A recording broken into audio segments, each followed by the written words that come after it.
আল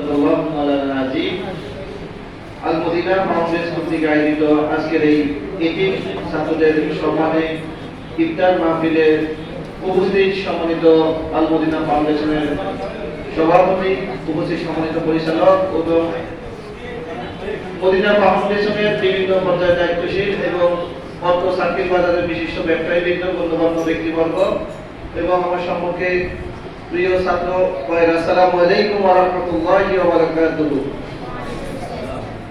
মহান আল্লাহ রাব্বুল আলামিনের দরবারে লাখ কোটি শুকরিয়া জ্ঞাপন করছি যে আল্লাহ রাব্বুল আলামিন আমাদের এই ইফতারের পূর্ব মুহূর্তে এরকম একটা সুন্দর আয়োজন একত্রিত হওয়ার তৌফিক দিয়েছে। সেজন্য আমরা অন্তঃস্থল থেকে হৃদয় উজাড় করে দিয়ে শুকরিয়া জ্ঞাপন করছি, আলহামদুলিল্লাহ।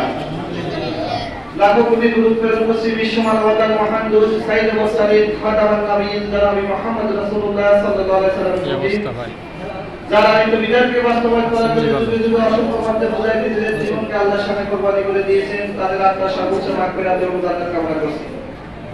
প্রিয় উপস্থিতি, মাহে রমজান আল্লাহ রাব্বুল আলামিনের একটা নিয়ামতপূর্ণ মাস। এই নিয়ামতপূর্ণ মাস হওয়ার পিছনে যে কাজ, সেটা হলো কোরআন নাযিল। আল্লাহ রাব্বুল আলামিন বলে শাহরুর রমাদান আল্লাযী উনজিলা ফীহিল কোরআন।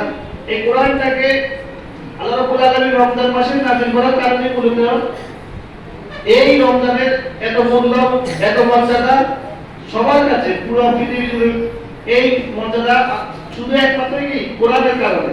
আজকে যদি এই কোরআনটা রমজান মাসে নাযিল না হয়, যদি অন্য কোনো মাসে নাযিল হয়েছে, তাহলে